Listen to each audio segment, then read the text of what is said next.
been some updates in this Nolan Wells case.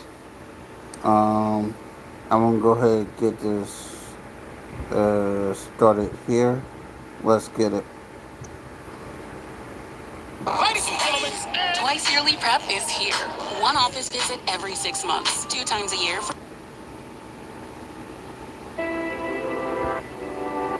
We're gonna start here with Queen Sheba first.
Let me speed this up a little bit.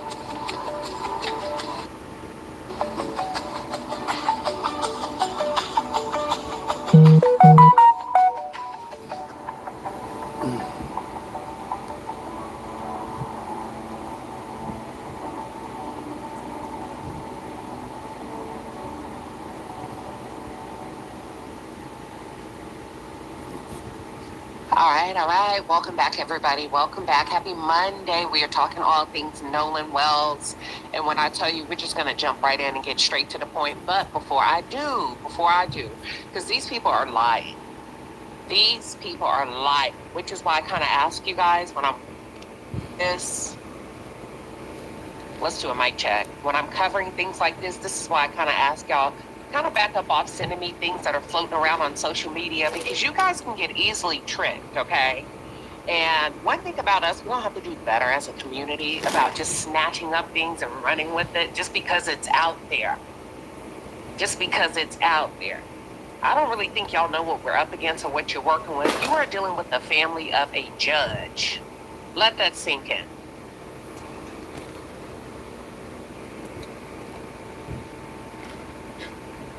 Did I say Nolan Ryan or did I say Nolan Wells? But look, I don't believe Nolan was at no party. They're lying. Nolan got on that boat. That has been my strong belief since day one. He got on that boat and he left with the friends like he was supposed to. From there, that's when the story is all over the place. So y'all, as black folks, quit picking up everything that people throw out at you. That's how dogs get poisoned. You know, you got to teach your dogs to sniff first, sniff around, and don't just eat from everybody's hand. That's how you get poisoned. That's how you can get told anything. We got to become more solid as a people.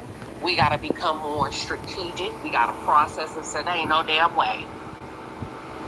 Ain't no damn way the boy was at the party when a distress call went through and came through, was dispatched to the Coast Guard at 11 p.m. Ain't no common sense. Ain't no way he could have been at a party Exactly. When it's a fact, I feel like I can look up with me. Can you hear me now? There's too many questions that a Coast Guard is going to ask you. Hey, why do you think your friend is in the water? Oh, because he stayed around and met a girl. Goodbye. Why would a person make a distress call to a Coast Guard? It's no different than a cruise ship when a passenger goes overboard. Guess what the captain of the ship is going to say? The individual went overboard at this direct location. Didn't the Cajun Navy guy tell you? They said we never moved around. We never switched up our search location. They were asking an interview. Did you switch locations when searching for the body? No, we didn't. We stayed in that northwest pocket of the island. Why would you stay in the northwest pocket of the island? I told you, I said, that's because they were 1,000% sure that that body was there. Watch this. Now, if you listen very carefully to what other folks are saying, whether they volunteered to help or not, one thing they're not going to give you is any more detailed information on those kids and their family. They're saying, unfortunately, I don't feel comfortable speaking and or sharing any information at this time because it's what? Under investigation. What is the Coast Guard saying? We at this point, the Mississippi Sheriff's Department is leading this investigation. We cannot offer you information on who made the call, the details of the call, and what was said in the call. What does that tell you? If somebody picks up a freaking phone to call a Coast Guard, they're gonna say man overboard. He would not know damn party, because he was probably dead by the time the call came through. So somebody's lying. The timeline in the Nolan Wells case it's exposing inconsistency. Somebody is lying. If Nolan was truly safe, listen to me and use common sense.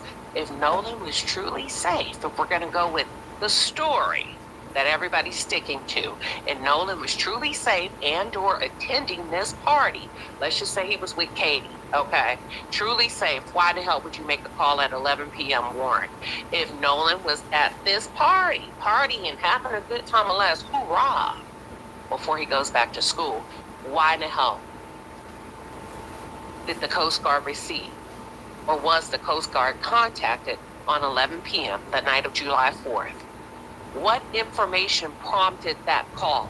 You don't call a Coast Guard because you're sitting at the crib chilling, hoping your homeboy got lucky, hoping your homeboy found a way home. Are y'all here? Is anybody following? Can anybody not see that these are bold-faced lies? Let me tell you something. I'm not picking up the phone to call a Coast Guard unless I see something. And the rule is if you see something, say something. Now, I may have said something later after I got back to shore. If I got back to shore. No, I don't think it was a fake call. Lynette said it was a fake. It wasn't fake. I don't think it's a fake call. I think it's a real call. The call came in. The call has been tracked. I think they called to cover their asses. Nolan was dead, in my opinion, by that time. The question is, when did he die? Immediately after getting on that boat? Because I know he was on the boat. You can't convince me he wasn't on the boat. I don't give a damn what nobody says. He was on the boat. Nobody saw him. His best friend who came to the island, arrived to the island, spoke with TMZ, got there after Nolan, hung out with Nolan, dapped him up. What's up, friend? Love you, love you, love you. Had to go take care of a little something because his other friend was in an altercation. And when he came back, what did he say? Nolan's boat had already pulled off.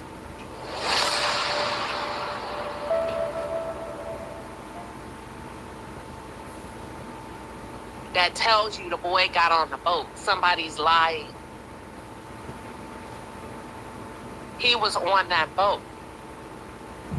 Now, what we have to say, okay, you're right. Ain't no way he was at the party. Now, y'all are saying it's fake now, but you didn't believe it was fake a few days ago. Right? Watch this. Even if it were real, he still went overboard sometime before 11 p.m. So even if this were real, you know he went near past 11 p.m. And that's the rabbit hole that they're trying to take y'all down. Oh, Nolan stayed at this party to well be beyond 1 a.m. Nolan Wells was alive on July 5th. That's a lie from the pits of hell. He was gone. If all of this is true, whether it's talking to a girl on the island, staying behind on the island, how come his homeboy didn't even see him? How come his homeboy said, oh, no, that ain't true. The boat that Nolan was on was tied to another boat. I had to go over here real quick and check on somebody. And when I came back about 3:45, the boat was gone. So we know Nolan was on the boat. Why is his friends lying to say he stayed behind? If he stayed behind, his black homeboy would have seen him. If he stayed behind, the white people that said, hey, wait a minute, we were parked right next to them, would have seen him as the sun began to set at 7:30 p.m. So by process of elimination, I think it's safe to say he got on the boat. What happened after he got on that boat? So we know he got on the boat between 3 p.m. and 3:45 p.m. Why do we say that? Let's take a listen to his friend's account, okay? Let's take a listen to what his friend says and shared with TMZ. Give me 1 second.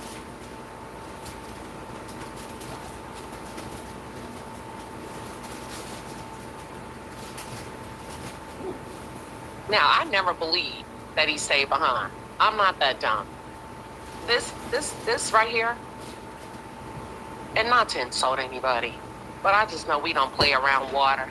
I know black folks ain't gonna play around a body of water. No, I'm not gonna stay behind in this big body of water and leave my phone and my keys on the boat just because I see something that I think is attractive. Now, I never believe that story. Doesn't even sound right.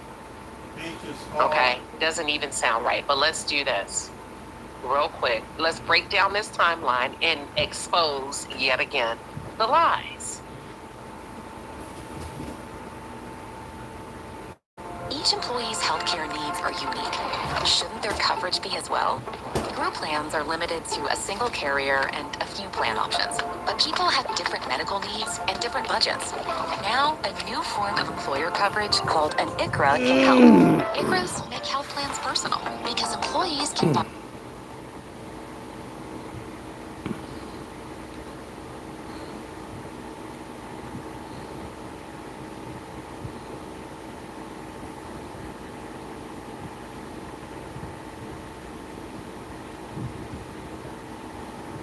Now to the latest on the mysterious death of Nolan Wells. For the first time since Wells' body was found, we're hearing from a friend of the 18-year-old who was with him on the day that he died. Tristan Shepard says that he was with Wells on the 4th of July, but declined to speak on camera because of the threats that he says he's been receiving. We did no wrong here, and we don't understand how we're getting so much hate behind us. We all cared and loved Nolan, and nobody wanted to see Nolan die. Nobody wanted to see his life be taken so short. Ike, what more are we learning about why Wells stayed behind and didn't go back to the mainland with his friends?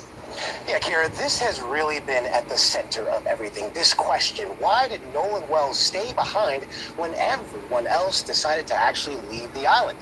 Well, now we're hearing from someone who was there that day. His childhood friend, Tristan Shepard, said that the boat that they came on experienced an electrical issue, and they had to go back to shore because of that. It was water at first. At first, there were no issues before we got to the water. Before we got to the water, there was no boat issues.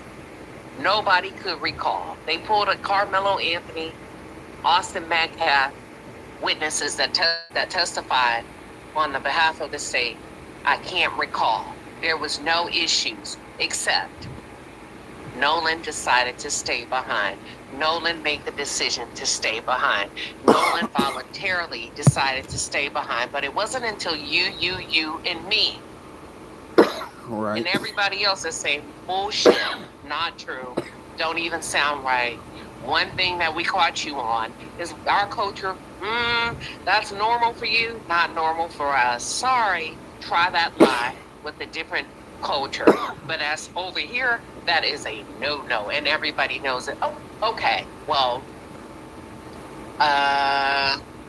there was water in the boat. There was water in the boat, and we had to be towed in. How about that? Okay. That still doesn't explain why Nolan left. Warren's mom said they insisted that Nolan get in the boat. She never said anything about an electrical issue.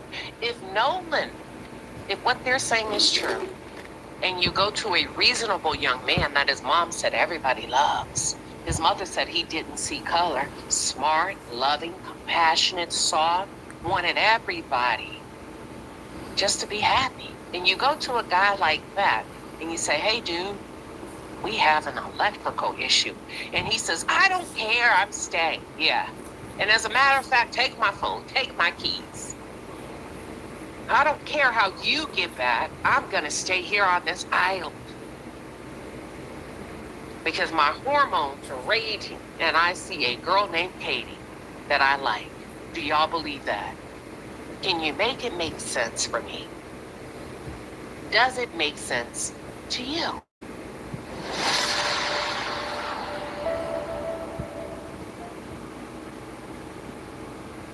If you tell a reasonable person, we're having problems with a boat, and they said, well, good luck. Keep my phone, keep my keys. Good luck. I hope you make it back. Because I'm sure I'm the guy with no boats. Somebody's going to like me enough to give me a ride, but good luck to those of you. BS. I call BS. And he says Nolan told the group he wanted to stay behind because he met a girl and planned to catch a ride back on another friend's boat. Now, Shepard described this trip as one last hurrah before everyone scattered back to school and work after this holiday. There were about 300 people on that. This was not one last hurrah. This was typical, traditional American 4th of July celebration where people are out. They're on lakes if you have the ability to afford a boat or the privilege to be invited on one. They're drinking, they're barbecuing, they're having a really good time. So this specific incident was not about Nolan. This was just typical Americans doing what they do. So let's not do that. That island of that day, a lot of them were high school classmates. They knew each other, and they wanted to spend this time as just one big party before everyone dispersed wherever they needed to go. But according to his friend, Trayston Shepard said that this wasn't anything sinister at all. It was an 18-year-old who wanted to have fun, but Kira, as we know, that 18-year-old Nolan Wells never made it back to shore.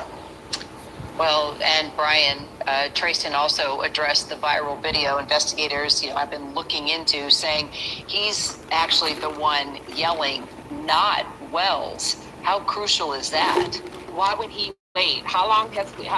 We are at July. Nolan went missing July 4th. We're almost 10 days post. Why would he wait 10 days to come out and say, that's me, you guys? That's not Nolan. People waste 1,400 hours a year scrolling on their phones. With Purdue Global, you can turn that time into a degree, and maybe even quicker than you thought possible. I'll show you how. This is how many... It's not Nolan. That's not Nolan. Why would he wait 10 days? I know why. Could it be that somebody asked you to say that? Would you not have cleared that up the next day as soon as you found out that your friend was missing? Hold on, wait a minute, you guys. Wait, whoa. Nolan's missing? He didn't make it back safe? Whoa, let me play that video that's circulating on social media. No, that's not Nolan. That's me. You know why? Because I would want investigators to have the most detailed information to figure out where the hell my friend is. I wouldn't wait 10 days. Mom, Dad, can we call the sheriff's department? There's a video going around that they believe is Nolan. That's me. Maybe this information I have can help. Okay.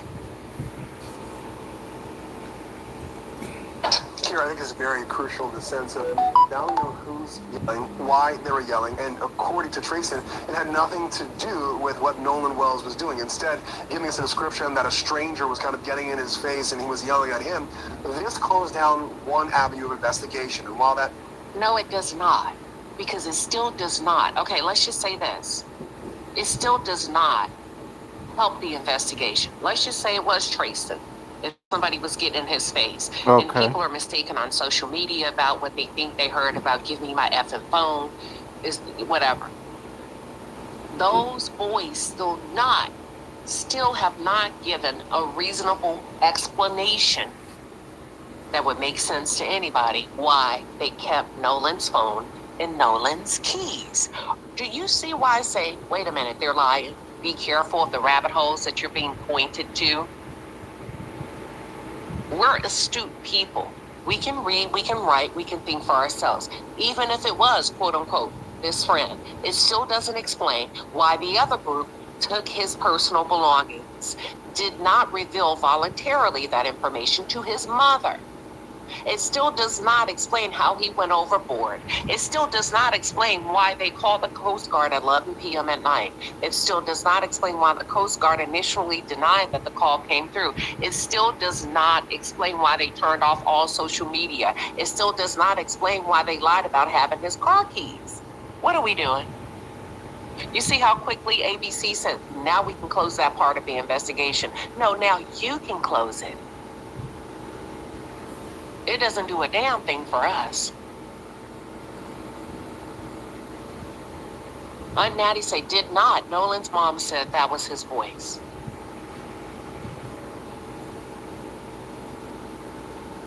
Also, I want to bring something to your attention. One of you I heard the dad. The dad did a press conference, and I have to find the clip, where the dad explains that he went to retrieve the keys from one of the boys, who initially wasn't forthcoming about having the property. And he said, strange enough, he was asleep. The night that Nolan, now we're going to say evening, he said he was asleep. I didn't think anything of it initially until I started to really think and do my research on this. And then it hit me when I used to watch the First 48. Loved the show on A&E. Loved the First 48. Loved it, loved it, loved it, loved it, loved it. And it took me back to the interrogation rooms when you've got the good cop and the bad cop.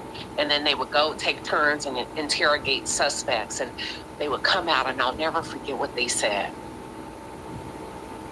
Many times in investigations like this, criminal investigations, they can usually tell when a suspect has had something to do with a crime because they go to sleep.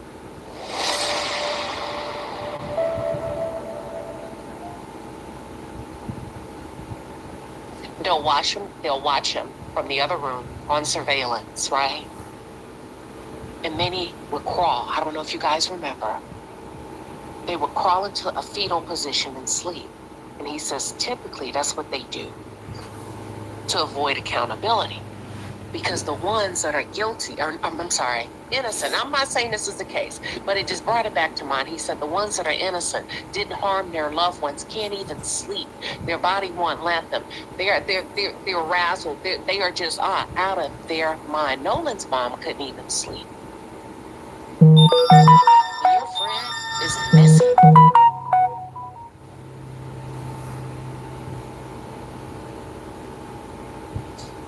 I would be a mess. Unless I know he's not coming back home. I'm not saying that's why the kid was asleep, but I just remember detectives explaining why some and many suspects sleep. It's easy for them to sleep. There's nothing else. Whereas those that are innocent or the parent or the family, friend, close friend of a victim or a loved one can't sleep until they get home safely. till they get home safely. But the dad said, hey, it's odd. This boy is asleep. You said, or get really sick, Queen. You're so on point. Whew. Let's continue. Because I want to show something else. And I was like, could it be that he went to sleep? Because it's like, could it be you made that call? Because you knew. And you were witness, directly or indirectly, that Nolan went overboard. You don't make those kind of distress calls unless you can give detailed information of where the individual was last spotted. Did you throw a life vest? What was he wearing? What time of day was it? You know, and the boat gives you that type of information. It The does. boat gives you that type of information. You Mm-hmm. cannot convince me that Nolan did not go overboard on that boat. I believe he got on the boat.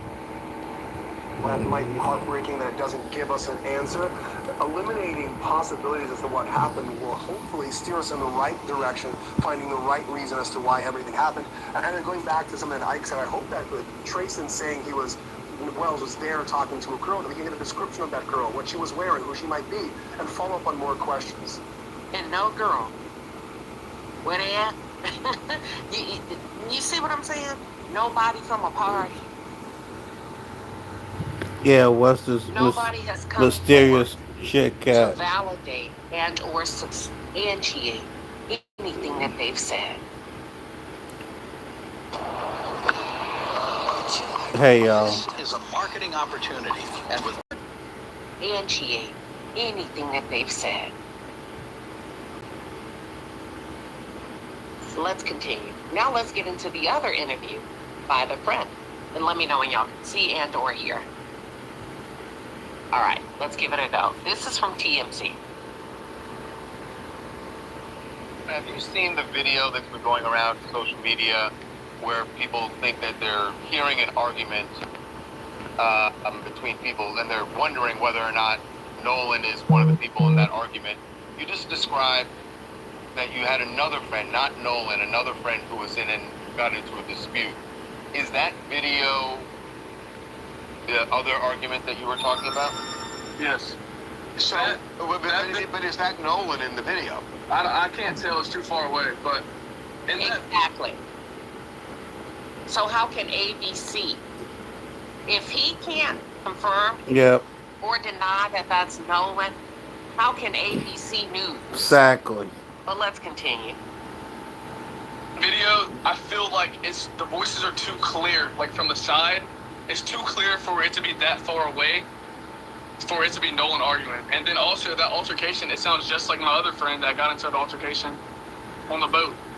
And they were trying to, like, as he was in that altercation, I was calming him down. They were trying to get him out off the island. They were trying to get him back to land because he was just losing it. So Describe that. That's kind of interesting. What was that about? he was just very hostile. Like he was like really like mad. Like they were trying to, like the parents on that boat were trying to get him out. Like under that tent that Carmelo Anthony was under. So if this guy is saying it's typical for these teenagers to be hostile, raging, can't nobody calm them down, imagine what happens when a boat pulls off. And if Nolan and his friends, who he's alleged to have maybe had a confrontation with, and it's no parents on that boat, imagine what could happen on the boat when you have 3 against 1. Mm-hmm. Curious if the police have, I know they said they're still investigating. Did any investigators ever speak to you about what you saw that day? No, sir. Really? Okay. Cops have not talked to you yet. Let's be correct. Cops have not talked to any black kids. So let's call it like it is. They talked to the white boys that were on the boat. They talked to white people who were able to substantiate the claims of the other white boys that were on the boat. Now, some of y'all say, don't make it about race. Let's make it about facts then. The fact of the matter is they have not interviewed the black boys, the black kids of Nolan Wells. Does that sound better? How do you know? Because he just said it.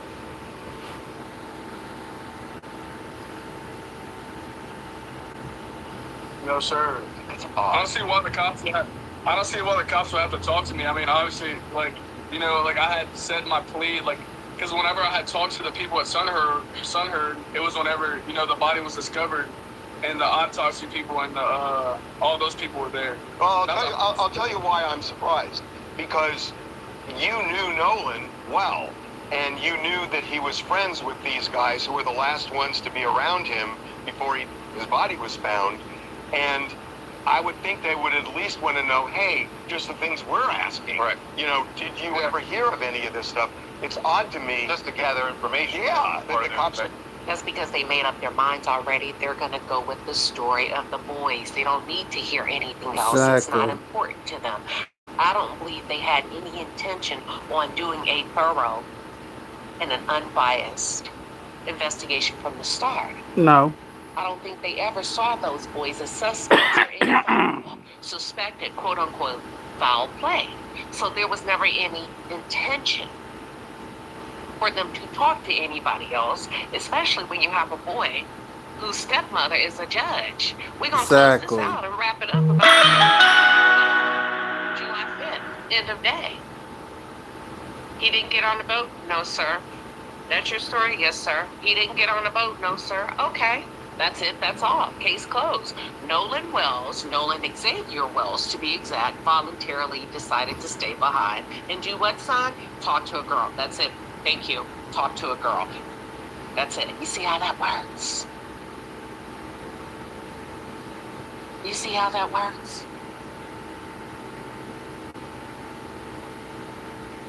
We can wrap this up by end of day. Hey. Okay? I'm gonna go with your story. You are a nice kid. You're cuttable kids. You come from a great family. I know your mom. She works with the DA. Yeah. We're gonna wrap this up by the end of the day. Doesn't matter how well his best friend knew Nolan. Doesn't matter that Nolan's keys and phones were on the boat. The boy said, the good boy from the family said, Nolan voluntarily decided to stay and do what teenage boys do. Talk to a girl. Even though it would make sense in a criminal investigation. But when you don't see your sweet boys as criminal-like, we're going to give them the benefit of the doubt over a dead body. Wouldn't have contacted you, yeah. Yeah, and that's fine. I'm completely fine with that. Like I said, I have nothing to hide. Like, that's my boy, and I want him to find justice. Like, that, like, this whole case thing, like, whatever, like, this whole situation, none of this adds up to me. So, like, it's really hard, like, for, like, people to just, like, keep on saying things when, like, none of it adds up on. It doesn't add up because it's not true, sweetheart. It doesn't add up because the other boys are lying. That's why it doesn't add up. It doesn't even make sense to you. And listen, I'm not attacking this kid, okay? This kid is close to Nolan. This kid is saying, this doesn't even make sense to me that my friend would make that type of choice. It doesn't add up to me. That's because it's not true, probably, the accounts that they're giving. Because 1 + 1 = 2. And if it doesn't add up, somebody's not being forthcoming. There are trucks. The 2026 GMC Sierra. It's the truck. Get 0% APR on this Sierra Denali with employee pricing for everyone. That's over $13,000 total value. Want a steak dinner that's fresh, colorful, and full of flavor? Tenderloin steaks with roasted sweet potatoes, roasted beets. So one of the things that I'm sure, Javon, you've seen has been a big part of this story, people making the point that, at least in the photos that we initially saw, that Nolan was the only African-American kid who was out there, at least on that boat.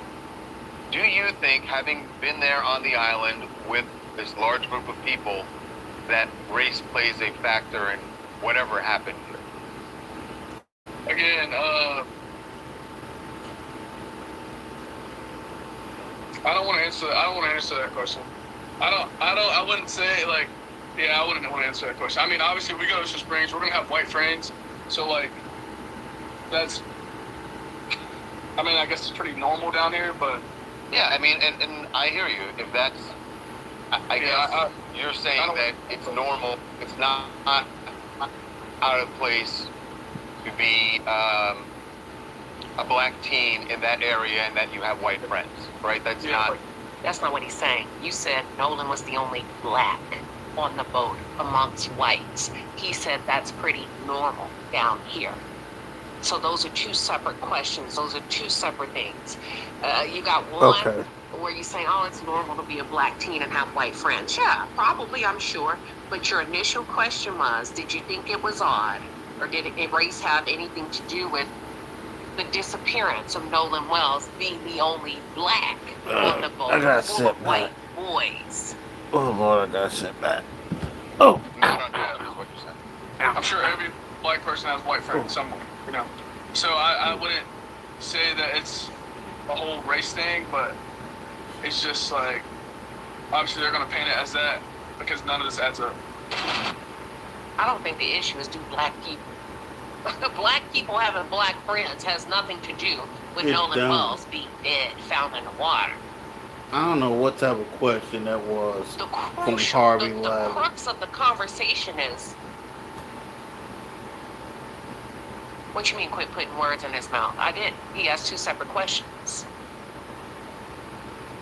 He asked two separate questions. He said, do you think? Let me rewind it. Hold on. Let me go back. Yeah, I wouldn't want to answer that question. I mean, obviously, we go to Ocean Springs. We're going to have white friends. So, like... Give me 1 second. Sorry. If it let me.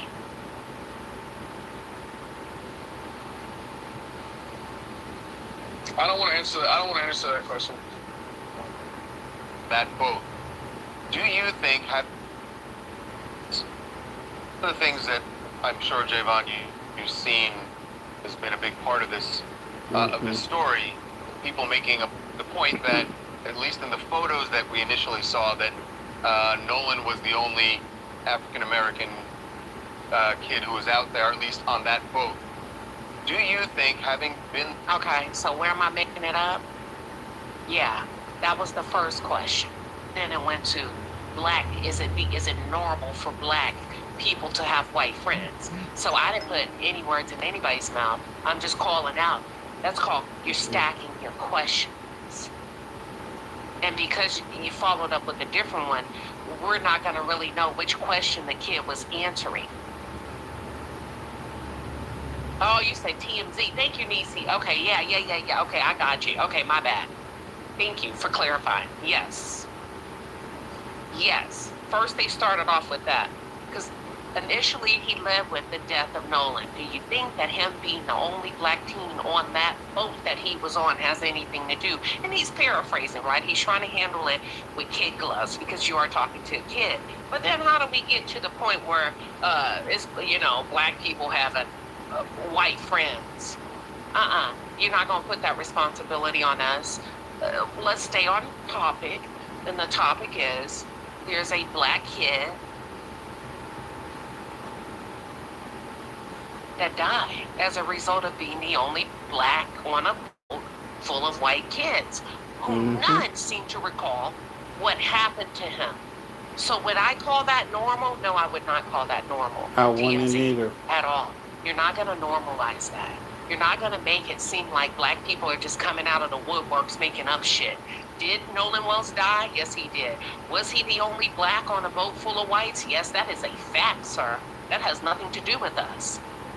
We're just piecing it together like you are and saying it doesn't make sense to us. And that's why many black people who choose to be the only token in a room, and who really gets joy and justification for being the only token in a room, you better think twice, because at the end of the day, what it's starting to look like, and this isn't the only teen that has come up dead when going swimming or camping or hiking with white people. Okay, we can pull the article where one white teen just got arrested, yesterday, for tampering with evidence, making it seem like it was an accident, hiding her clothes, withholding information. I mean, the list goes on and on and on and on and on and on and on.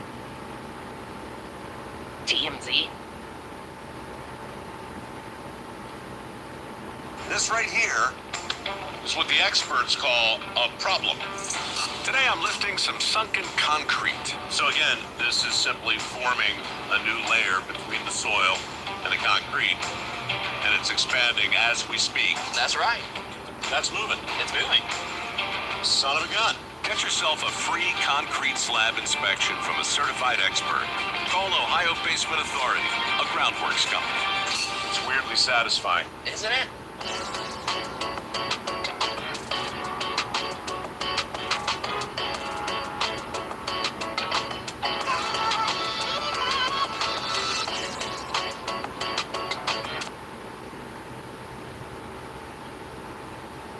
Where did he go silent?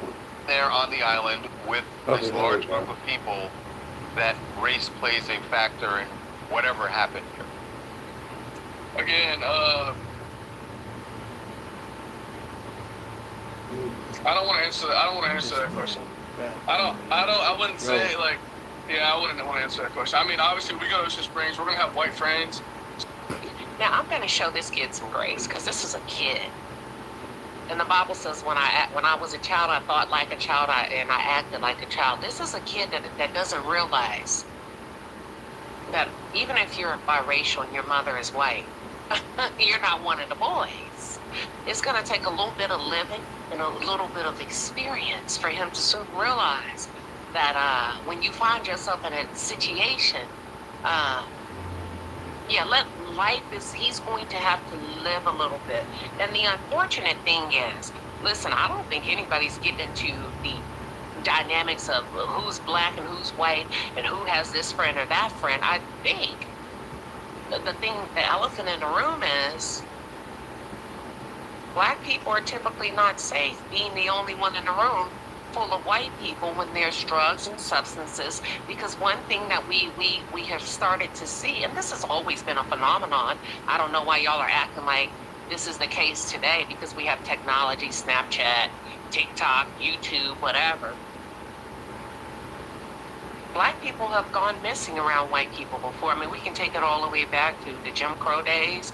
We can go back and back and back and back. So this is norm. Depending on what part of the world you're in. Mississippi, you just have to get more creative at expressing your anger and your rage and your racism, okay? But collectively, if you are the only black person,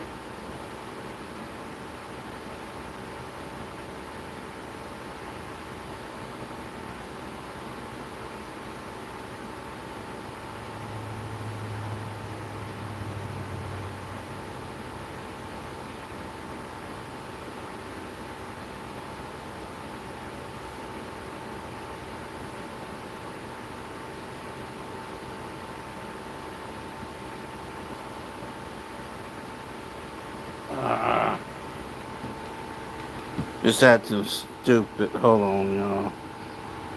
It's acting stupid. Hold on. Not every time I try to do this, it wants to act stupid. Give me a second. Give me a second.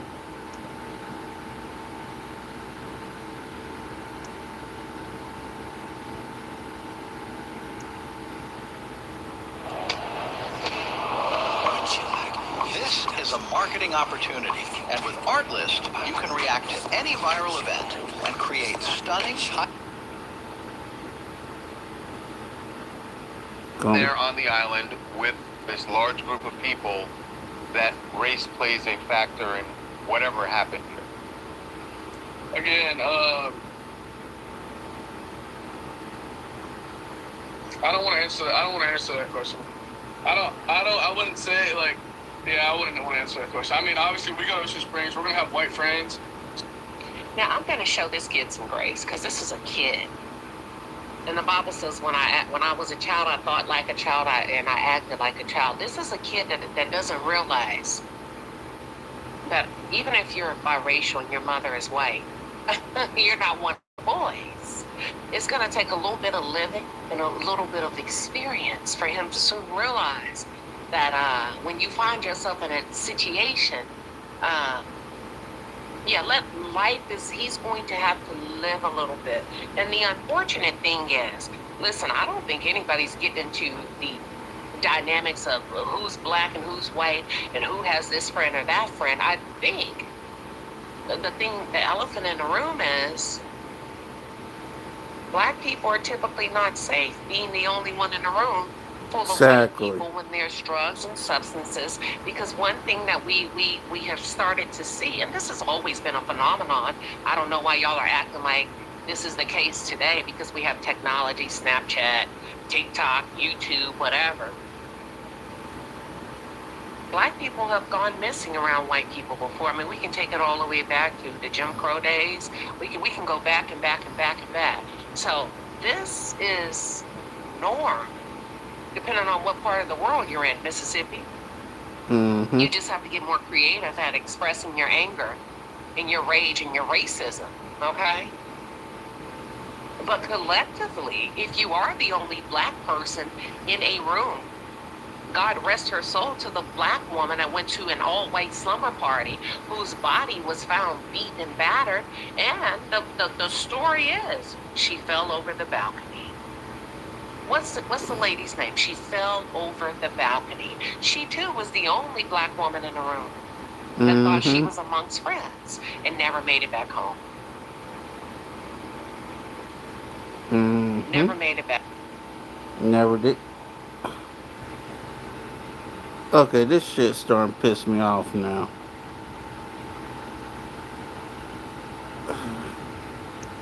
This shit.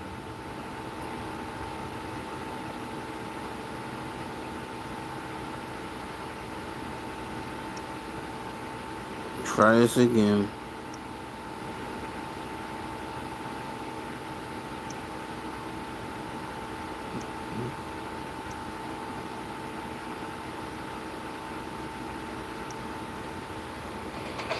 Sweat? Stinks. Add Lysol laundry sanitizer.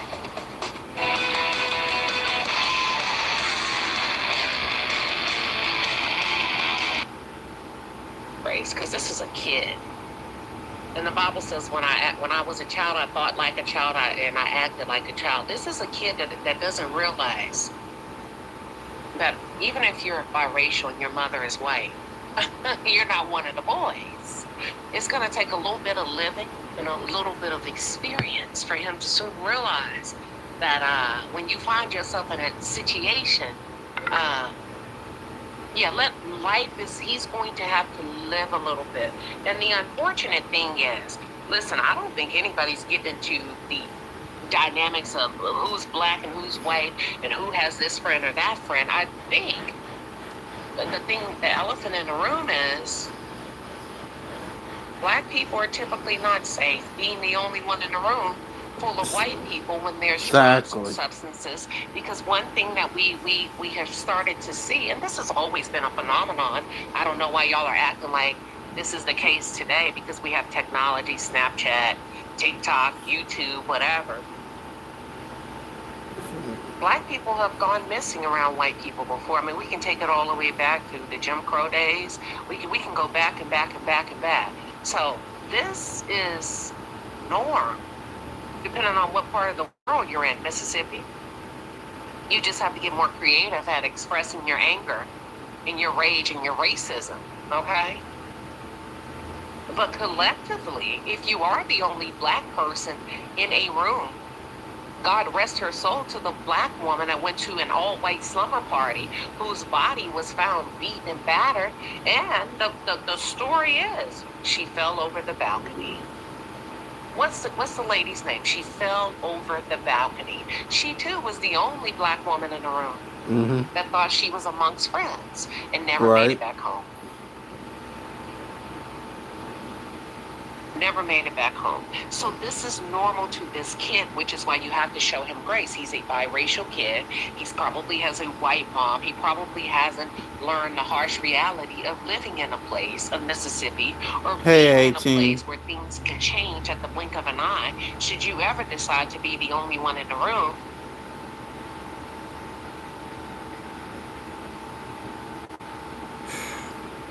Why? You know what? Let's go to this here.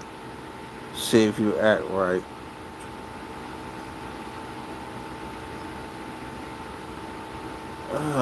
Why do you not want to act right today?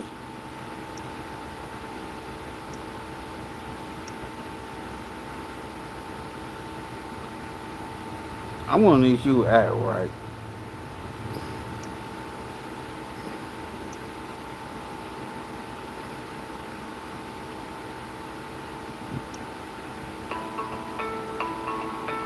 Neurorehab is a department here at FHA.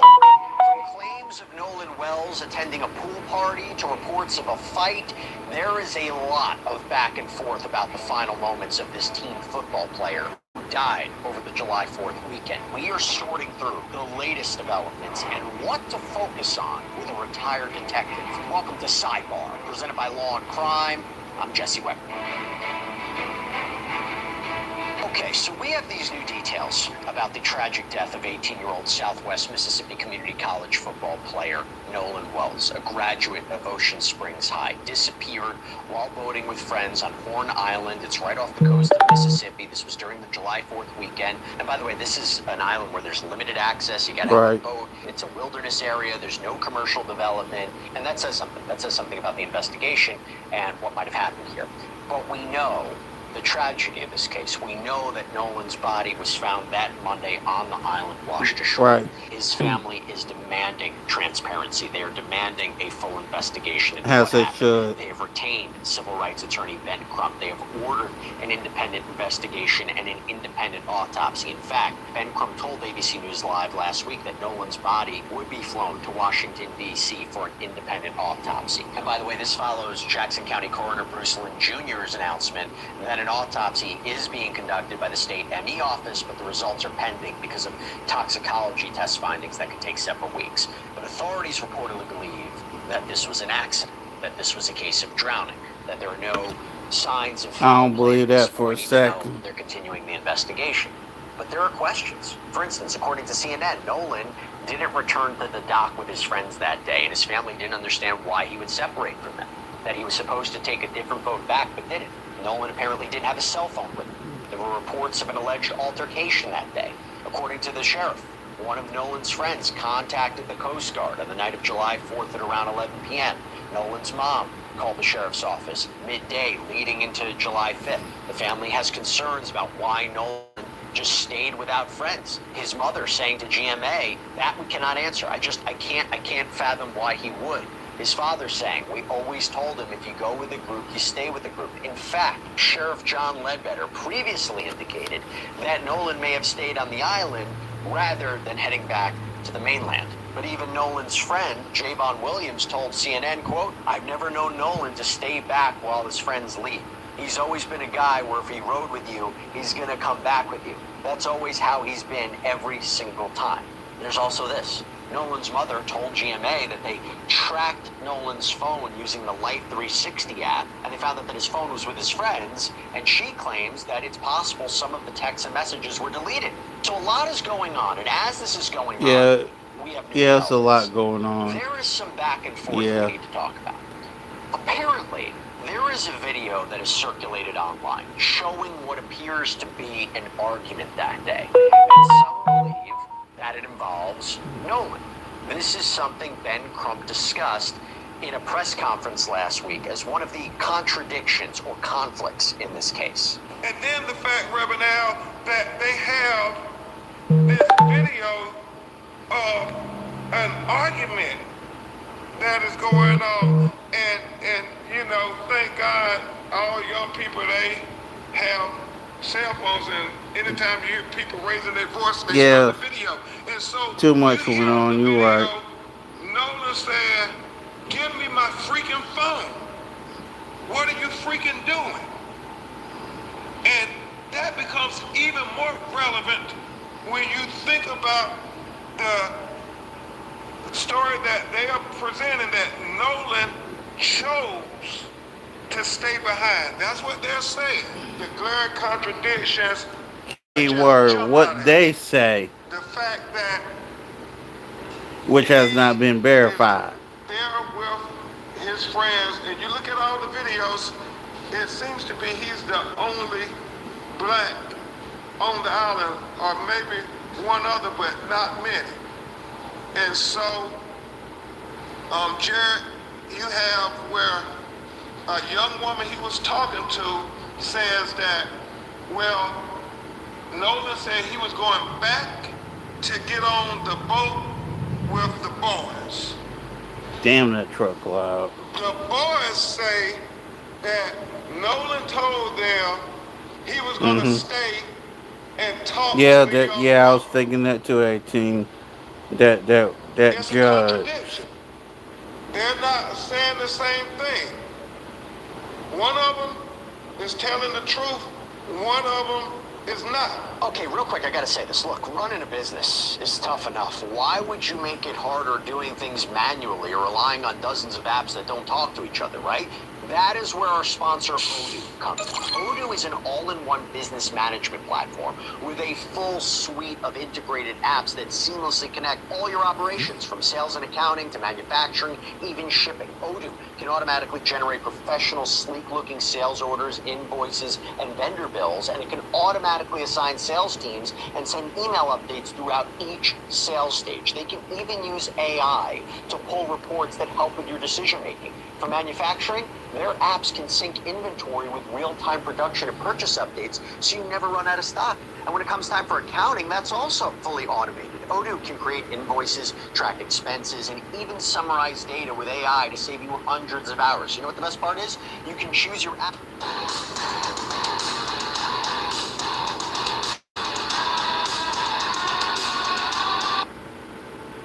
Name? I'm Mike. Acting's what I live and breathe for. And I gotta have faith in myself. You need to show everyone who you are.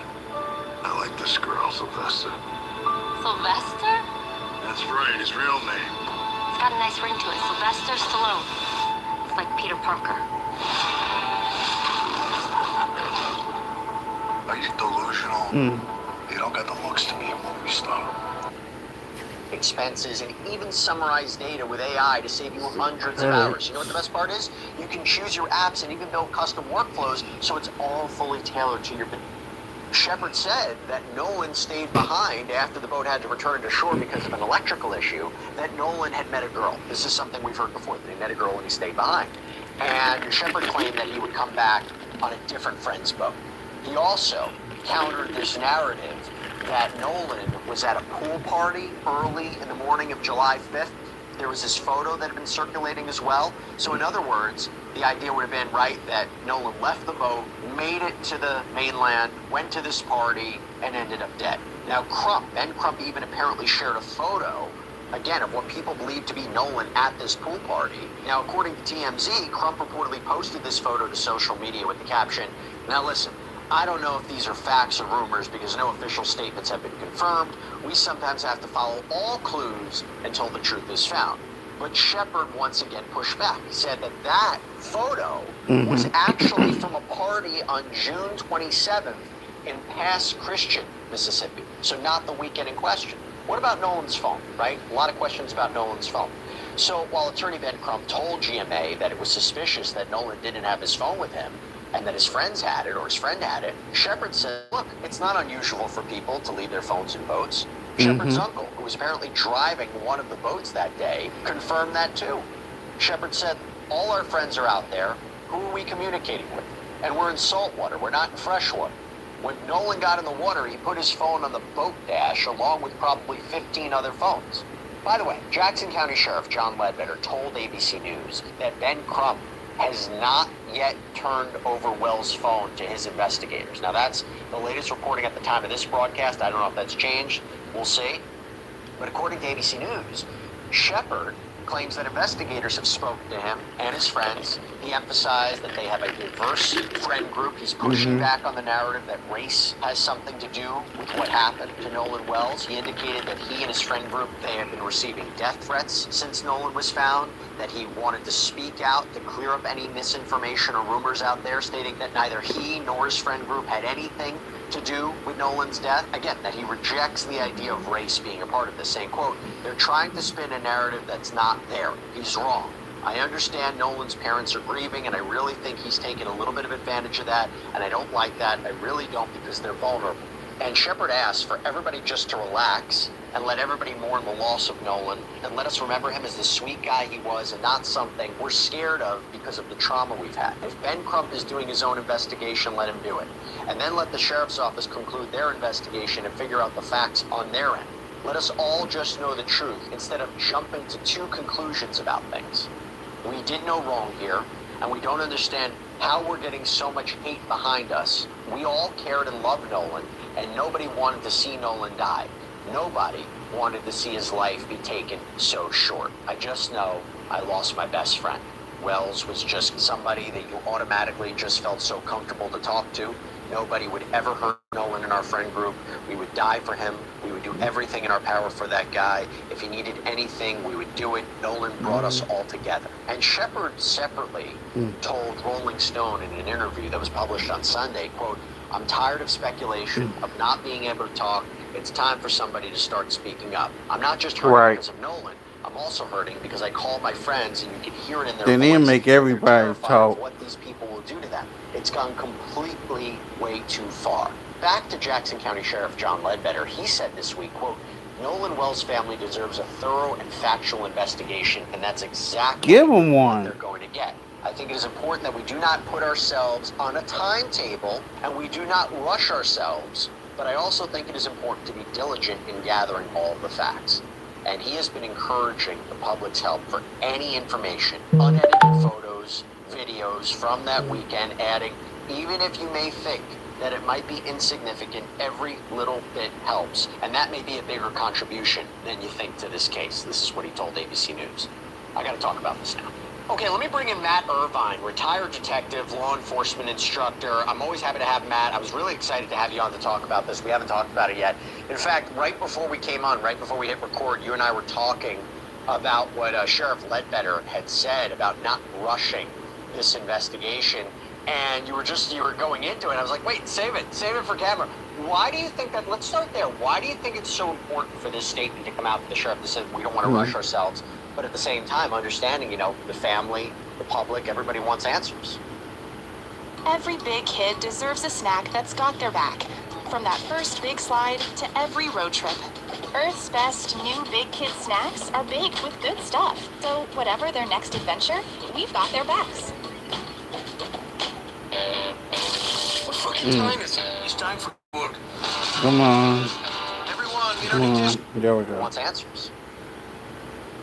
First of all, thank you, Jesse, for letting me come on and discuss this case with you in this really tragic situation. I think the sheriff's statement is entirely appropriate. It's measured. It's true to the way investigations roll out, which is that they take time. I think part of the problem with this case, and we talked about this some months back with the David Burke case, is people are conditioned from what they see on TV, what they see in the movies, to think that investigations happen very quickly. CSI results come back immediately, and that's just not the case. Toxicology, CSI, forensics, autopsies, investigations can take weeks, months, sometimes even years, and that's not what people are conditioned to see. And for families that have lost a loved one, any delay feels wrong. And so I think it's very important that the sheriff comes out and sort of tries to manage expectations, especially because, unfortunately, I think an early statement from the sheriff's office, something along the lines of, "We don't see any foul play here, we don't suspect foul play," that's a premature statement. And I think that, unfortunately, suggested to some people that they were rushing to judgment. So I think. Why do you think they said that? Why do you think, was there nothing outwardly to suggest there was foul play? And I wonder if they said that to try to calm some of the, the emotions that people had, but was there something on the outside that they could immediately determine there was no foul play? I mean, why make that statement unless they probably saw something? Well, you're exactly right, and I think it's just a question of wording. If they had said, "We don't see any obvious signs of foul play, but we are going to conduct a thorough investigation," I think people would have received that statement better. I think the way it was they did say they're still investigating. They did say that. They said there's no foul play, but we're still investigating. Right, and I think really what that means is there's nothing obvious. There's nothing clearly indicates foul play. I think, unfortunately, people interpreted that as that they had already kind of reached a conclusion prematurely. what do you make of these different narratives, right? So you have the questions being raised by Ben Crump, and then you have this friend who came out, Nolan Wells' friend, came out and said, this information about there being a fight, this idea of him being at a pool party, it's from the wrong day. To see this conflicting accounts, almost conflicting accounts, right? What do you make of that? Well, there's a couple of things seem to be going on here. One, there has been a lot of speculation, a lot of misinformation in this case. It sounds like from what we're hearing, that image from the pool party, even though it didn't come out until the weekend of July 4th, was actually taken a week or so earlier. There is some question with that recording about who is arguing with who about wanting their phone back. The friend said it's him and not Nolan Wells. So there is just a lot of speculation and misinformation out there. And then, you know, as to the statements from the people on the island, you'd really need to dig down to see exactly what they said. It sounds like the friends told law enforcement that Nolan Wells wanted to stay behind to talk with some young woman. It sounds like the young woman said he left her to go back to get on the boat with his friends. That's not necessarily a conflicting statement, right? Both things could be true. If she didn't actually see him get on the can boat, and should be revived mean that he made at it any back time. there, and something might have happened along the way. So you'd really have to look at the exact words that folks used in describing what they thought happened. And it's not unusual in a case like this for different people to have different perspectives and for those to appear to be in conflict. You have to imagine that when this friend, Mr. Shepard, comes out and makes these statements, there are those, and remember, he said he's getting death threats, right? Yeah, he and his friends are getting death threats. You have to imagine people are going to be like, is he telling the truth? Is he credible? I have to imagine law enforcement has backed up his story or have spoken with him and investigated him, and I don't imagine he would have come forward and done these multiple interviews unless he feels he's telling the truth, unless he has evidence to back it up. I mean, otherwise, a lot of people would just remain silent. I find it interesting that he has done interviews with GMA and Rolling Stone and has, you know, tried to clear what he says is misinformation out there and clear his name. And obviously, he talks about receiving these threats, but I think that's significant, right? I mean, how much does that weigh in terms of his credibility? I think it says a lot about his credibility and his intentions that he would put himself out there. He was not initially named in any of the public statements, so he's choosing to be named and choosing potentially to open himself up to the kind of threats that some of these other young people have received. Very important that everybody involved in this visit to the island to be interviewed, that they be interviewed separately, and that the police are appropriately mum about what they're hearing from different people, because if in fact something nefarious happened, you don't want to give people an opportunity to kind of coordinate their statements. And if it's an innocent situation, you don't want to be leaking information about what other people are saying, because there's just a natural tendency to have statements get contaminated when people hear what other people had to say, and they'll sometimes conform their statements and their recollection to kind of fit the narrative that's out there. Not, again, out of any nefarious reason, but just because that's kind of how memory works. You have to imagine police are looking at that video of this argument, right? I mean, what do you think they're doing with that video? I imagine they're looking at it very carefully. They're doing everything they can, both visually and in terms of audio, to enhance it and determine who's talking. And I imagine that that is just a very small slice of the electronic evidence that they're looking at in this case. I mean, if you have a bunch of young people taking a trip to an island, I imagine everybody's got phones, everybody's recording and uploading things to social media. And even if Mr. Wells's social media account was apparently quiet during at least some of this time, some of that interaction has got to have been captured by other people. Got it's just to, sort of how yeah, young got people, to be. Socialize. Everything gets put online. You've seen the back and forth also with the phone, right? Like, how could he not have his phone? Why would he leave his phone back behind? But you heard Shepard and Shepard's uncle basically say it's not uncommon for people on a boat to leave their phone behind. What do you make of that? It makes sense. I mean, you're right. Normally, young people have their phones with them and on all the time, but I think getting in water would be an exception. You're not going to get in the water with your phone in your pocket. So the idea that he would leave it behind with somebody or on a boat if he's going to be getting wet makes a lot of sense. Now, I have to tell you, people are looking at this and saying there are strange aspects to it. I mean, even his family says he knows better than just to stay behind, right? Not go back with his friends. His family has said he didn't have his phone, perhaps messages were deleted. What are potential red flags you see in this? Does it strike you as unusual that the family would want outside counsel to take a look at this, to investigate? Are there aspects to it where you say, you know what, this might not be so straightforward? I know you're not part of the investigation, but based on the reporting so far, what kind of questions would you have? What's giving you hesitation or reservation, if anything? Well, the fact that he was separated from his phone for a period of time is concerning. Again, it's not necessarily evidence that anything nefarious happened, but it's a legitimate question. Why was he not with his phone? Why was he not posting things on social media? Why are these conflicting statements about how he intended to get off the island and with whom? Those are all legitimate questions. I think it's also fair to say that a lot of people don't trust the police. And I think for a lot of people of color, and particularly people in the South, that's not an unreasonable concern. Historically, my former profession, has not always behaved in a way that's worthy of the trust of everybody in the communities that we're supposed to serve and protect. So the idea that the parents would be suspicious, would be concerned that the local authorities might not do a great job, I think that's fair. And again, I'm not casting any aspersions on the Jackson County Sheriff's Office. I'm just saying that's a legitimate human impulse. And again, for anybody that's lost a loved one, you want answers. And anything other than absolute clarity delivered quickly just feels wrong.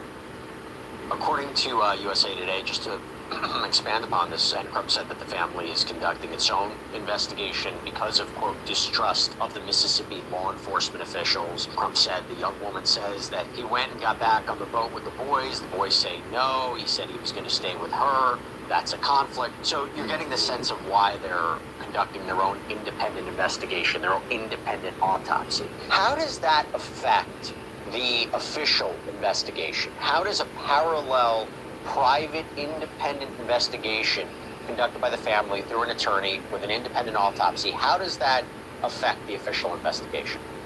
Say what you will about AI-assisted coding, but one clear benefit is that it can add multiple language profiles to your project in minutes. Recently, I made a game for an event where the majority of people spoke a different language. But there's an LCD screen on my game that shows instructions in English. This would have been a deal breaker before, but with any decent AI-assisted coding tool, this official investigation.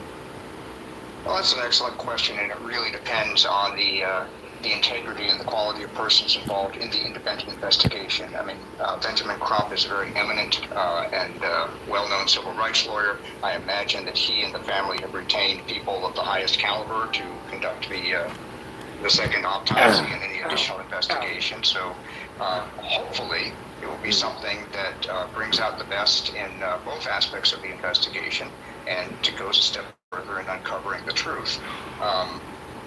It's not unusual to have more than one autopsy in a case, and it's not unusual for medical professionals to disagree, any more than it'd be unusual for scientists or other eminent professionals to disagree about how to interpret facts in a case. Crump said that the family's going to be hiring these experts to determine whether anything had actually been deleted from Nolan's phone. Questioned why, again, he would remain on the island without it. What kind of experts are those? What is that information? I mean, I imagine law enforcement's looking at that as well. Although, as we reported, at least at the time of this broadcast, it doesn't appear that Crump has turned over the phone to law enforcement. If that's true, I find that interesting, right? And I also curious about how you actually do an analysis of the phone. So there are experts and there are programs that are designed to extract data from cell phones. There's a couple of programs that are used to recover data, including data that people think is deleted. So there's a lot that you can get from a cell phone. Some of it is dependent upon the phone itself, how data is stored, the choices you make, for example, with an application like Snapchat, whether things are retained or deleted. But there are people who do nothing but cell phone forensics and forensic examination of electronic devices, and they're very good at it, and they're very good at recovering things that people think that they got rid of. In addition to whatever's on the device itself, there may be additional information on the servers of social media companies and providers of telecommunication services. So there's a lot of information to be gleaned there, both from Mr. Wells's phone and from the devices of other people that were there on the island at the time. Now, I mentioned the family's arranging for this forensic pathologist in Washington, D.C. to conduct the second private independent forensic autopsy. Crump had added, if he's drowning, nobody sees him drown, nobody offers assistance, nobody tries to help. I thought that was an interesting comment, too, right? I mean, that's a point. That's a good point to make. How does he just drown and no one sees him? Mr. Crump is asking very legitimate questions about apparent discrepancies between the different accounts, about why Mr. Wells was separated from his phone, and this question of drowning is interesting, especially because Mr. Wells, was apparently a very strong swimmer.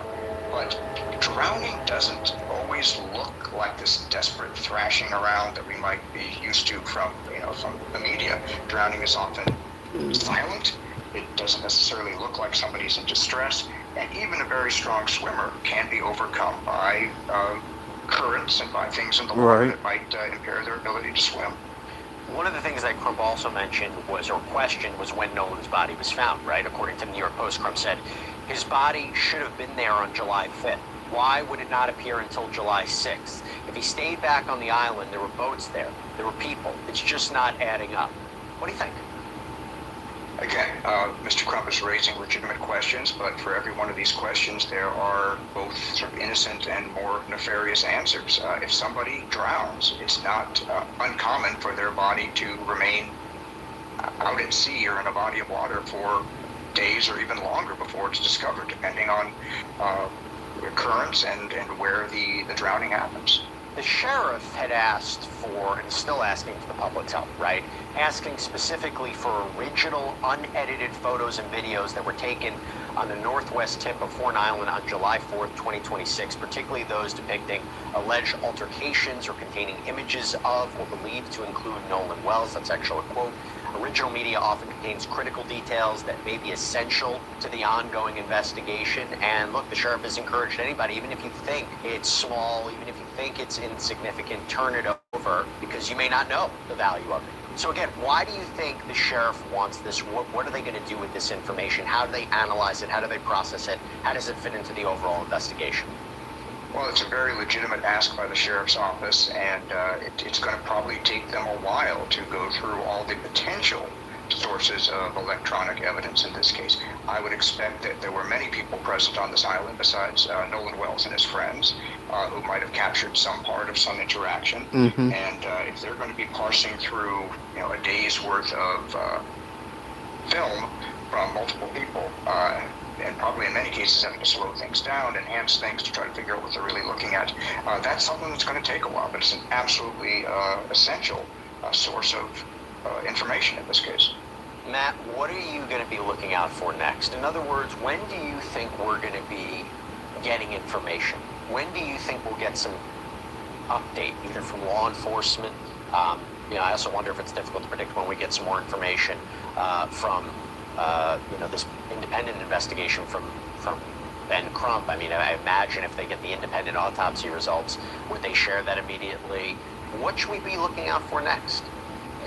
Well, I would expect that the forensic examination of phones and other electronic media is likely to take weeks, could even take months, depending on the amount of data involved, and it also has to do with the amount of personnel that are available to review all that data. That could be in itself very time-consuming. The autopsy itself, at least the preliminary autopsy, both the official one and the private one commissioned by the family, should be complete or close to complete now or very soon. But there's additional steps like looking at toxicology, for example, that may take, again, additional weeks. So that's going to take a while. I think that probably additional potential witnesses may be identified besides the group of friends that went to the island with Mr. Wells. Those interviews may take additional days and weeks. They're probably going to be re-interviews as they gain information from one person that requires them to go back and clarify or confirm information with somebody they've already talked to. So I think we're probably talking about a matter of weeks, both for the Jackson County Sheriff's investigation and hopefully for the independent investigation sought by the family and by Mr. Crump. So I'm hoping it's not going to be too much longer than that. The tough thing about a case like this is sometimes even after all the information is in, you don't have a clear answer. I mean, for example, if the determination is that he drowned, well, that's a cause of death. It's not a manner of death, right? You could drown accidentally, you could drown by suicide, you you could drown by homicide. So we might, at the You end of the can. day, have all the facts in and still not have an answer that satisfies the grieving family or other people that are concerned about what happened. Because the forensic evidence wouldn't be so clear to suggest how someone drowned, right? I mean, how could you show, unless there was some sort of blunt force trauma or some sort of evidence of he was held down or pushed in the water or something like that? It'd be really hard to know. Exactly, and even if there are some injuries to his body, depending on the injuries, they could be something caused by another person or caused by a body being in a rough current. Matter Irvine, thanks for coming on. As always, thank you for giving us things to be We thinking still about got as a we little cover bit this. more, y'all. Continue to wait for answers, and we're just Hang hoping in the there. family gets those answers. So, Matt, absolutely. Thank you, Jesse. And that's all we have for you right now here on Sidebar. Everybody, thank you so much for joining us. And as always, please subscribe on YouTube, Apple Podcasts, Spotify, wherever you should get your podcasts. You can also check us out on NBC's Peacock as well. If you want to follow me, X, Instagram, My News Nation Show, Jesse Weber Live, Monday through Friday, 11 p.m. Eastern. See you next time, everybody.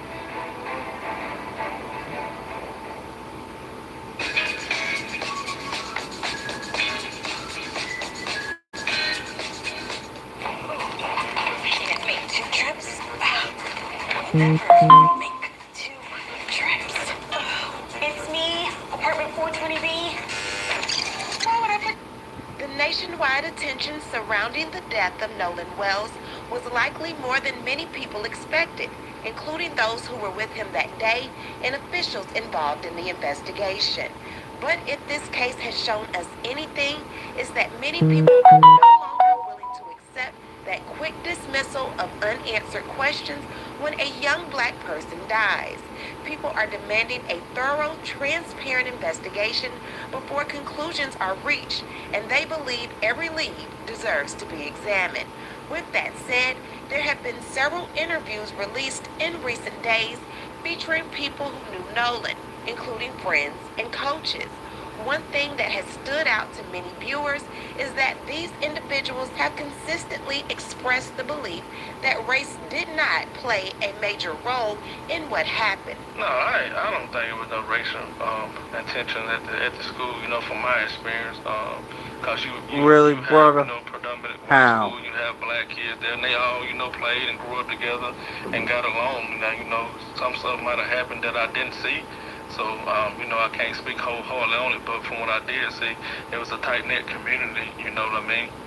Do you think, having been there on the island with this large group of people, that race plays a factor in whatever happened here? I don't want to answer that question.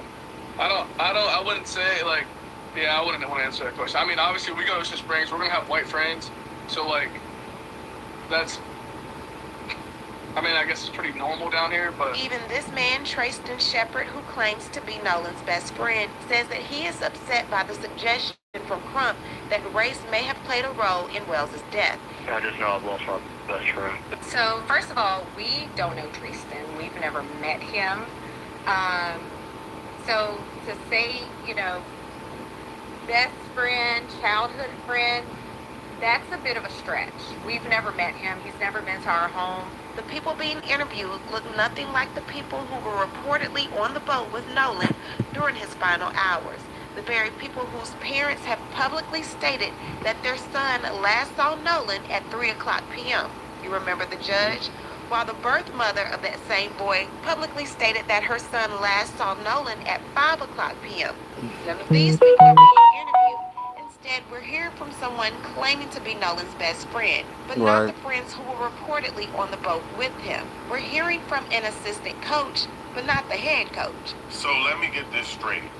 They put another black person in front of us to speak, which is the assistant coach at Nolan's high school that he graduated from. Mind you, this is Jake, the head coach. Why are we not hearing from him? Mind you, by his own admission, it is a majority white school. No, I don't think it was no racial intention at the school, you know, from my experience. Some stuff might have happened that I didn't see. So, you know, I can't speak wholeheartedly on it. But then no shade, my brother, but why are you speaking to us if you can't speak on it? You know who should be able to speak on it? The principal. Jacob. He should be able to tell us. And it's interesting because In any school district, in the employee handbook, it tells you that you have to get permission before speaking to the media. So explain to us why you gave permission to the one black person to get in front of us and tell us that he does not believe that there's any racial tension in y'all school. On top of all of that, we continue to hear that the investigation is ongoing.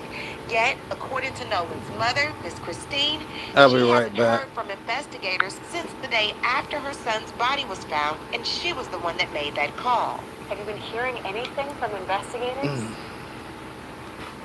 No, the last time I spoke with an investigator, it was Major Smith, and I had reached out to him via text message.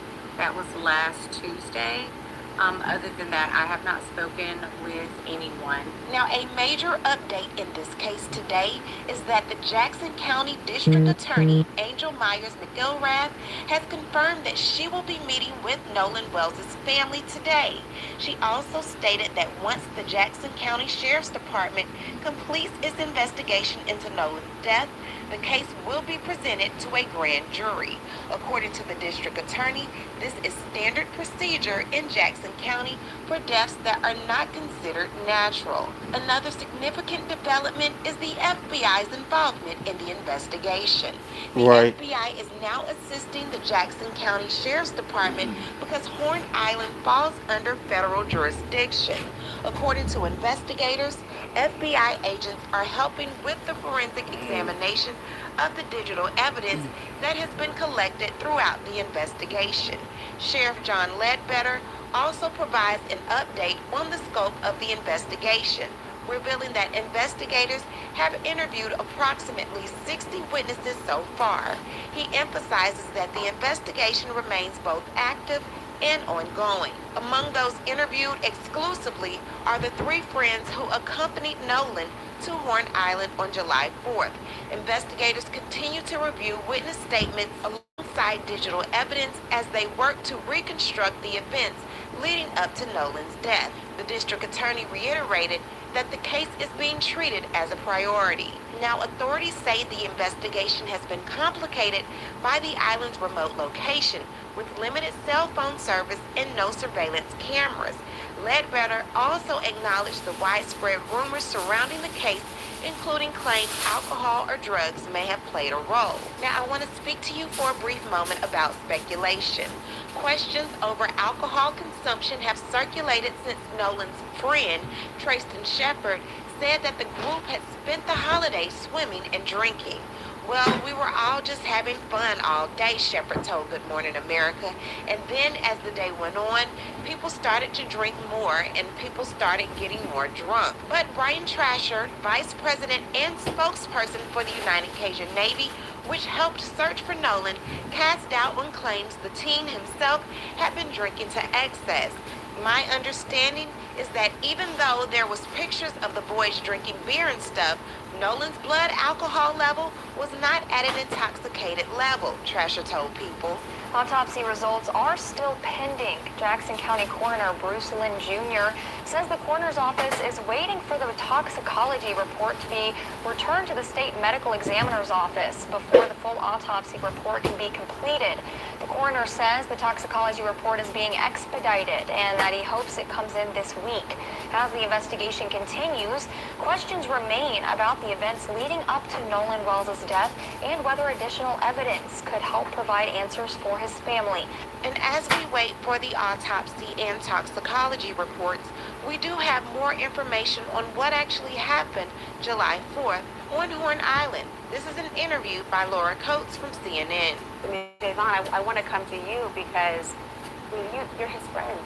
You were on the island on the 4th. You were on a different boat. Do you recall seeing him at all that day? Yes, ma'am. I did see him when I was out there on the island. Can you tell me what you saw? Does anything seem strange to you about the difference that people are saying of how he was separated from the group?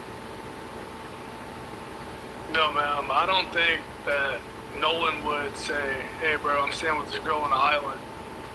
Y'all go ahead and go back without even bringing it, like, not even asking him to get his phone back. You know what I mean? I don't think that any of that. What makes you so sure about that? Because I mean, you've been with him, you've spent a lot of time with him. Did you know him to be someone to leave his phone or even say, "You guys go without me"? Never. I've never known Nolan to stay back while his friends leave. He's always been a guy where if he rode with you, he's gonna come back with you. That's always how he's been every single time. You know, this friend of his, Trayston, also told ABC that that video people have been talking about that was said to show some sort of altercation, it did not involve Nolan. He said it was actually him yelling in the video and that you and a family member were holding him back because he'd been in a fight. Has to defend from Rosenquist. Great run off the final corner. Here comes Rosenquist. Malukas defends. Who has it? Over the line. Who's it going to be? It's Rosenquist. It's Rosenquist. Oh my goodness. Wow. Oh, what a month of May.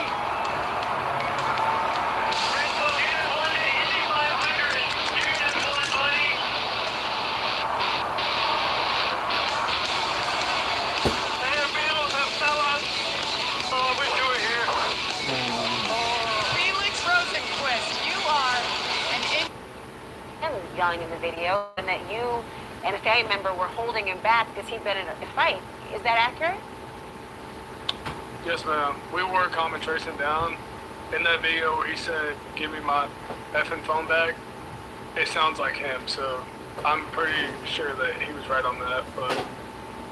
Javon, I'm so sorry to think about what you must be going through and thinking about what's happened to Nolan. I mean, you mentioned a phone. Tashima, a huge question so many people have is why he would have left his cell phone behind. And you say you were the person who actually went and retrieved that phone for the family. How did you get your hands on the phone? Where was it? That is correct. Christine called me and told me, "Hey, where are the boys? Nolan hasn't been heard from since such and such time. Where are your boys?" I said, "Well, Javon is with his girlfriend, and I just spoke with Jalen, and they are headed to downtown," which I was literally getting ready to get in the shower to go downtown as well. She said, "Well, Nolan hasn't been." So I instantly called with Christine on the phone, Javon. Javon said no, he hadn't seen Nolan since early on the island. And he was like, "What? Are y'all serious?" I was like, "Yes." And so Christine intervened in the conversation, said, "Nolan has not been heard from since he left the island." So Javon was like, "Well, that's when I seen it. I haven't seen it since then." Again, everybody goes their separate ways. So I then hang up from Javon because obviously there's nothing he can say to tell me anything. So then Jalen, I call him. Jalen did not answer the phone. Christine again is on the phone. Jalen did not answer the phone. LeBaron, I called, he didn't answer the phone, I called LeBaron, who's their other friend, LeBaron Bromfield. He answered. He said, "Jalen is in the gas station. Hold on." So he said, "Hey, Jalen, Mom on the phone." So he was like, Jalen, like, "What's up, Mom? What's going on?" I was like, "Hey, have y'all heard from Nolan?" They said no. We have not heard from Nolan. But where was the phone? So I was like, "Well, okay." So that's when we started checking the phone. Well, for Christine, it said one place, but for them, on Snapchat, it showed another place. So that's the place we went to. And it showed that everybody that was in the house, it was like a lot of people there. Like it was, I'm not familiar with all the kids. I only know like one from there. But it showed that the phone was at what a lot of people were at. So that's how we knew where to go to. We went there. They were all there. They were sitting there, lights off, watching TV. Did they immediately give you the phone? Because knowing that phone was there. It took about 15. Yeah, they did. They gave me the phone, but it took about 15 minutes to get the phone. Because I even asked, I'm like, "Did y'all have to walk back to Horn Island to get the phone? Or like, where's the phone?" Because it took so long. They said it was when Wyatt told me it was in his truck. It took him so long to get the phone back to me. So when they brought the phone back. I'm sorry, go ahead, Tashima. I want to hear that. when they brought the phone, after I said something about it, he was like, well, she's going to get it. I was like, who's going to get it? He's like, the girl's going to get the phone. So let's think about something here. After a day at the beach celebrating the 4th of July, Nolan decides to stay behind and visit with Katie. Katie says that Nolan went back with his friends, but Nolan's friends still have Nolan's phone. Magically, after 11 o'clock p.m., Nolan's friend Warren contacted Nolan's mother because he was the one that discovered that Nolan was missing, according to Warren's birth mother. So if all of this is true, why are y'all sitting inside of the house in the dark watching TV with his phone inside of Wyatt's car? And then wonders why the family finds all of this suspicious. So just to clarify, it was actually a ranger from the National Park Service that discovered his body and called it in. At that time, myself and another volunteer were flying a grid between Horn Island, Ship Island, and Chandelier Island. And just for any viewers that are not familiar with that, if you look at just off the coast of Mississippi going south, Ship Island would be about 10 miles to the south on the left side. Horn Island would be about the same distance south on the right side, and then Chandeliers would be like, probably 30 miles more south. So it forms like a T. So that was the grid we were searching, because that's where the wind and drift patterns we looked at were taking the current. It turns out that as we were flying back north, after about 2 hours in the air, we saw that there were boats on the beach that weren't there before, and it was a Monday morning, so we descended and circled around and noticed there were law enforcement boats, and then so we descended more and circled, and more boats were showing up, and then we could see a body on the beach that they were kind of huddled around. So that's about when we knew that they had made the recovery. And then again later I found out that a ranger had called it in, and so we returned to base. So we were first contacted through I believe one of our social media channels on the night of July 4th. We were also at the time getting tagged in a lot of posts that were starting to go up on social media about Nolan Wells being missing. Eventually, I don't remember exactly who it was that made contact, but they got in touch with our incident commander, and then they ultimately put him in touch with Nolan's mother, Christine. So we did talk with her that night. And then the next morning, I was told that somebody was going to take her out on a boat out there. I'm not sure if she ended up going, but that was my understanding. But throughout the morning, we were our executive team was kind of talking, and we were talking with some locals, just trying to see if we can get some more intel on the last sighting or anything, any kind of info we could get. And then so basically one of my volunteers from the Mississippi chapter reached out and said, hey man, I got a boat close by there, I can get in the water. And he's actually a rescue specialist, so he had a lot of skills in case he came across anything. There's another volunteer that had reached out who was actually a member of a law enforcement agency locally, but he was on his day off, but he's a drone operator, so he went with the other guy. They went on a boat, and they flew the drone, they walked around the island, canvassed it, looked for any signs. There was a rumor that Nolan might have had walked up to the center of the island where there's like a lagoon, but they noticed a lot of thorny brush and cactuses, and they're like, nah, there's no way he would have went here barefoot. So they got in the boat, ran a grid between the two islands, and didn't find anything. The weather kind of blew up that afternoon. This would have been on Sunday, 5 July, that we're talking about now. So when they aborted for that day, we decided that, okay, we're getting further and further away from the last sighting of Nolan, so the best thing to do is put an aircraft up.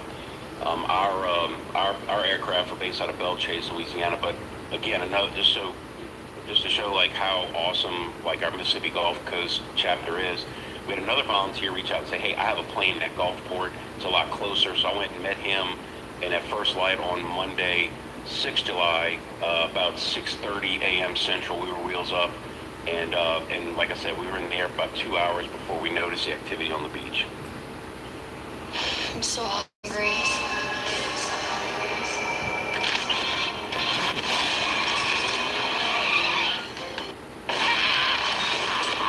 Auntie, have you eaten yet? Telecasters are like the heart and soul of rock and roll music. It's funny, he probably didn't even know what he was creating when he did it. I could feel it, you could tell. no evidence to suggest that he was dumped on an island and left for dead. The working theory, based on people I talked to who actually observed his body, and again, these are not medical professionals. This is not an autopsy. This is just people who are used to seeing dead bodies and got a good look at it. The working theory is that he drowned. My theory, based on the conditions that day, would have been that he got in the water for some reason. Whether he was going swimming, whether he was trying to swim out to a boat. There was another story we heard that he might have been trying to get to a boat that was leaving to get their attention. Probably got caught in a rip current, which is extremely powerful. It's always strong on that part of the island, but that day, eyewitness accounts is that the rip was really strong that day. The rip probably carried him in a northwesterly direction. Even in as good a shape, and Nolan knew how to swim. He had swimming lessons when he was a child, and I think he swam on a fairly regular basis. And he was also an athlete, and so he's in very good shape. But even given all those factors, I think that if he didn't know how to deal with the rip, like swimming, parallel to the beach, that kind of thing, like he might have panicked, and you can get sucked out very far, like 100 yards or more, before you even know that that you left your feet. So. Again, my theory is that he went into the water, was by a rip, panicked, unfortunately drowned, and then washed back up. And another thing is that, like, if he had been gotten on a boat, and he would have presumably got pretty far away from the island, you would think that, okay, let's just say, for example, like, let's say somebody took him out on a boat and they were going to do something bad. They were going to throw him off the boat or make him get out or whatever. Seems like they would have done it far away enough from the island where nobody would see it. If he was that far out, based on the wind and drift patterns, he would have ended up in between Horn and Ship Island and went south toward Chandelier. The fact that he washed right back up to close to where the last moment he was seen alive tells me that he didn't go that far out. He went out, and it only took about a day and a half to wash him back up, right back on the beach. So, again, that's a working theory. I'm not a medical professional. I'm not a professional investigator. I'm a search and rescue guy. I've been telling people this for days. Like, I'm very good at finding your loved one that's missing. I'm not that good at telling you what happened to them, but I can, just based on my expertise, I can give you my opinion. Either way it goes, we will continue investigating and following this case and keep you up to date on any new developments. Please be sure to like this video, subscribe to this channel, and hit the bell for notifications so you do not miss out on any new developments regarding this case. This is the press conference. Hold on, let me fast forward it.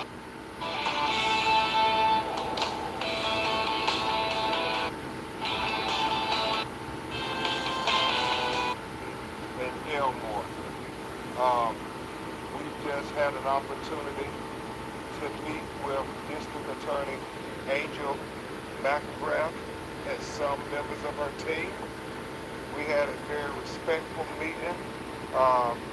The thing I assume some of you may know, the thing to announce, she shared with the family that there will be a grand jury that she will turn this case over to once they have collected all the information and finished their investigation. We also agreed that we will have a mutual inspection of the cell phone with our experts and their experts. Attorney Eric Hertz is helping lead the investigation team with former law enforcement experts who are going to help us with the cell phone download. So everybody will be able to see at the same time what the cell phone has. We also talked about trying to make sure we dot every I and cross every T. I know that we're getting about 50 calls a day to 100 calls a day from people who were there on Horn Island, people who are familiar with individuals that were there on Horn Island. And so we continue to be steadfast in trying to get to the truth of why Nolan Wells is dead. At this time, we'll have Attorney Hertz say a few words, and then Christine and Elmore will just talk about the homegoing services and celebration for Nolan, and then we'll take a few of your questions. Attorney Eric Ertz. Thank you. Right now, there's a lot of unanswered questions. We appreciate the district attorney meeting with us because of certain types of confidentiality that you as victims are not allowed to know. We did not get all the answers we want. We have an independent investigation going on that involves former law enforcement federal agents that are going to be looking into all the different information we got. Calls are coming in and we're getting a lot of information. Some of the people that I spoke to are not talking with law enforcement here. We're going to be trying to get them to cooperate with each other because we want to make sure the narrative that we put out that is false is going to be corrected. So at this point, we just ask everybody to keep calling in if you have any information. Let us know. And I personally, if we validate you're a legitimate call, we'll call you and talk to you. And I thank you all for showing up today. So now, Chris King and Elmore will just share with you some details of the homegoing celebration for their son. Hello everyone. So the homegoing celebration, the funeral will be held at Central Point Church, Ocean Springs. It is going to be, visitation will be 9 to 11 and then the funeral will start after that. The plan is for the repast because again, we want to celebrate him. And he would not want us to be sitting around crying and eating. So what we're going to do is kind of have a party to celebrate him, and that'll be held at the Jackson County Fairgrounds. So we really do want to keep it for family and friends. We are going to allow media to come in as well. And lastly, absolutely, teammates. We've already contacted Coach Les George. I hope y'all can hear this. Guys are there. Former teammates from high school, middle school, teams that he played against. You guys are all welcome. But of course, we want to make sure that our families, for sure, close friends get there. So I do want to just say, for those of you, again, if you are having protests, even the day of his service, I am asking you guys to just keep it peaceful. Nolan would never want any type of violence or anything like that. He was not that kind of person. So if you guys would, again, just be peaceful and to the community, thank you so much. Just the outpouring of love, support. We've had some local officials, Mayor Casey Vaughn from Goshen has reached out to us. Oh my gosh, I can't even tell you. He has, it's almost been every day. He's been texting to check on us. Also, Jeffrey Cullum, thank you so much. He's been texting pretty much every day. Receiving a lot of stories from Nolan's teachers, which just warms my heart, his classmates, teammates. So again, for those of you who have donated to the GoFundMe, once again, I stress, if you are not financially able to, we're not begging for that money, okay? If you're not financially able to, we understand. We thank you for whatever you can give, but if you cannot, if you would just keep us in your prayers. And to his friends, stay strong, and please just take care of your mental health, because I know this is a lot. It's a lot for us, and I know you guys are feeling some of that too. So thank you all.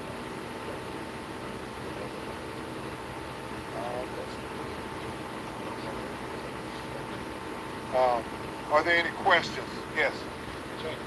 Skyler Henry with CBS News. The last time that you spoke in a setting like this, you guys get results back from Washington. Is there anything to share on that front? Not at this time, but we hope soon, very soon, obviously we're concentrating on the funeral services, but hopefully shortly thereafter we will be able to tell some findings of the preliminary autopsy. Still waiting on some things. And also, while we're talking about funeral services, want to thank Mr. Tyler Perry for paying for the funeral, as well as Colin Kaepernick for helping to shoulder the expense of the independent autopsy. And I thank Reverend Al for agreeing to officiate the funeral services. Yes, sir.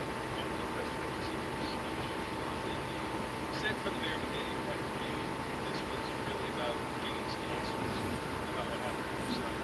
Do you feel like after your meeting today, you have any more clarity on what happened? Well, it was just a meeting where she talked about the process. She didn't tell us any information about the investigation too much, because those things are, as she said, her role and what she has to do.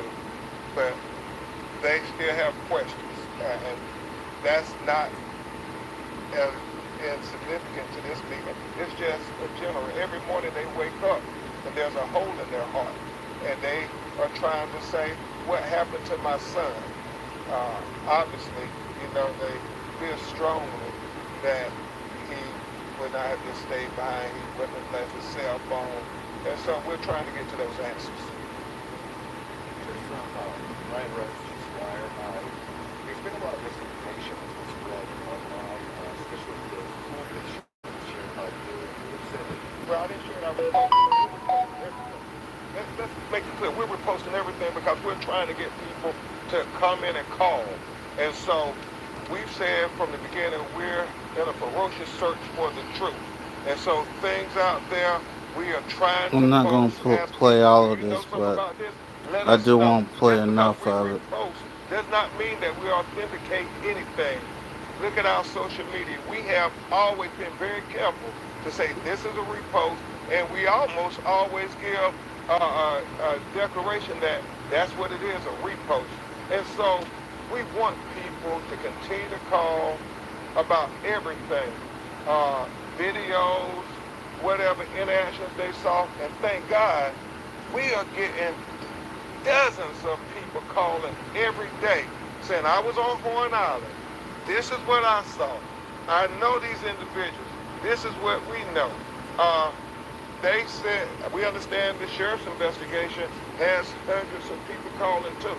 And so the hope is that when this is presented to the grand jury, all relevant witnesses and evidence will be presented to them so that we can have a fair and impartial investigation into the death of Nolan Wells. We were very honest and candid with the district attorney, and she was honest and candid with us. Our lived experiences tell us that we must question everything, everybody's role, law enforcement role. That is the lived experience of us as black people in America. And we will be not honoring the ancestors' sacrifices for us if we did not be honest every chance we got when we talk to power. Yes, sir.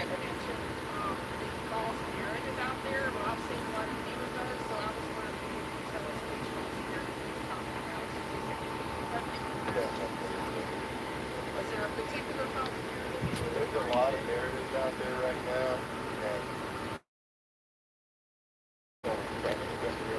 there's a lot of narratives out there right now. I'm not going to comment on any particular one, but whenever a case this big gets in the news, people try for whatever motivations, law enforcement or whoever, people that call in, try to set up a narrative so that people will follow the narrative.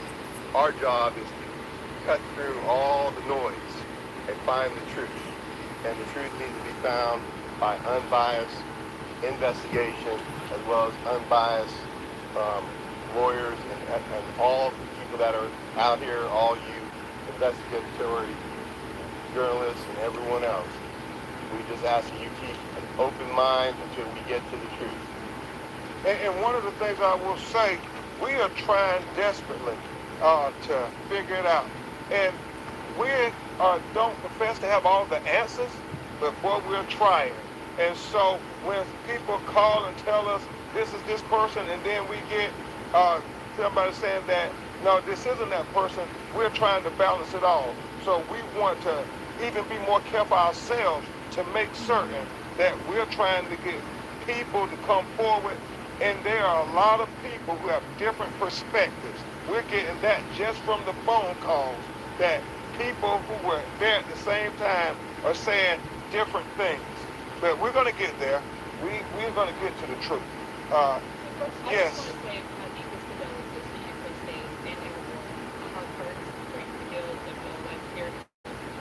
But I want to go on and ask you, Attorney Bancroft, you say that you were talking about the process that they're with the DA. Were any affidavits or possible prosecutions or criminal action presented to her to be signed eventually?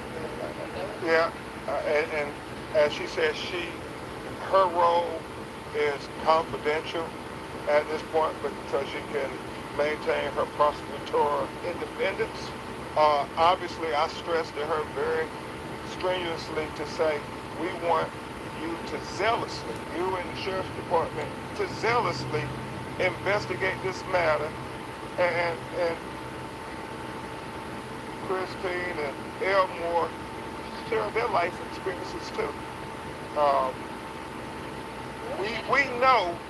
we know through our lived experiences, our life experiences, that's, and she said that's not how our office operates, but we know in America, in the South, certain people are investigated differently. And we shared that with her. We didn't, ask that she understand our perspective, but we said we should mutually try to understand each other's perspectives, where we're coming from. And we agreed that we would try to do that. Where are we at in the investigation in autopsy? Supposed to get that Friday? Well, no, we like we said, we're waiting. Let the doctors do what they do. They ain't got their autopsy Okay, back so they yet, don't even so got an we're trying to autopsy get it yet. right. And then when we get it, Basically, they're still investigating, and they're still waiting on the autopsy. So basically, this whole press conference was just basically there for them to have the press conference and not really give us anything much. It is what it is. I'll see y'all later. Like, share, subscribe. See y'all later. Peace.